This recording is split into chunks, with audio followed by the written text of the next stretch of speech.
Hey Dr. B, this is my Teach the Doc for Chapter 5.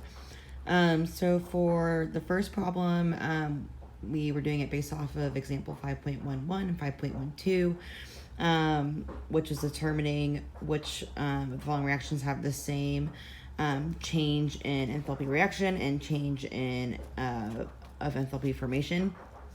So for the change in reaction, they go to just 1 mole formed from free elements in their standard states, and then change of formation, this should be all like of its like pure state or original state.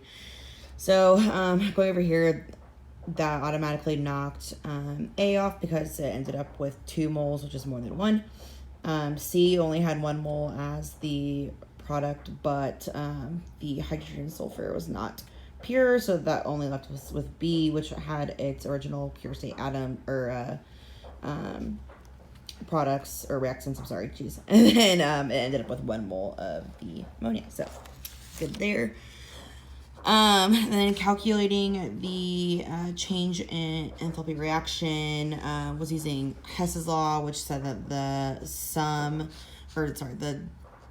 change in enthalpy reaction is equal to the sum of the enthalpy products minus the sum of the enthalpy reactants.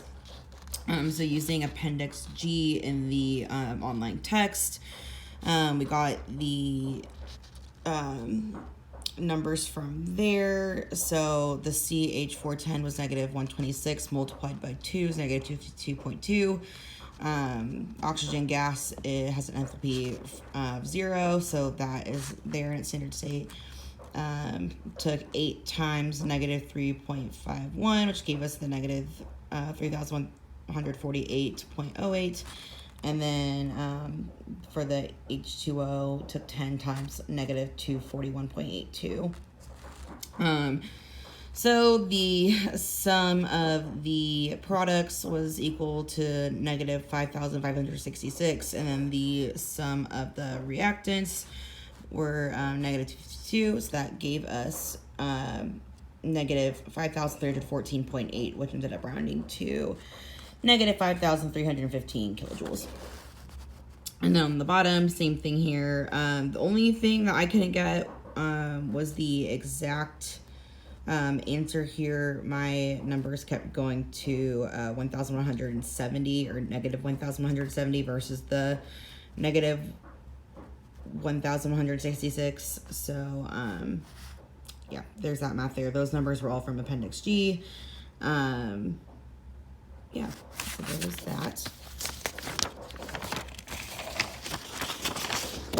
And then on the back, this is more of Hess's law. So basically it was saying if 2 of the CO gas reacted with oxygen gas, and it would lead to carbon dioxide formation.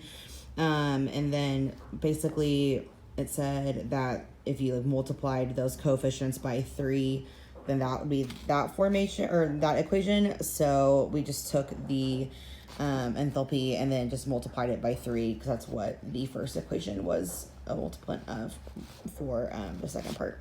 So that ended up being 3 times negative 566, which is equal to negative 1,698.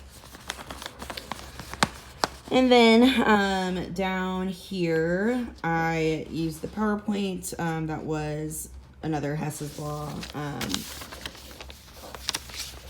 Just like a sum here. Let me pull up the information. So it's a process that could be written as a sum of several stepwise processes, and then you're taking the net equation. So in this case, the nitrogen gas will cancel each other out to get to that formula. Then you just take the addition of the enthalpy here, which is negative 69 plus negative 255, which is equal to negative 324 kilojoules. There we go. Thank you.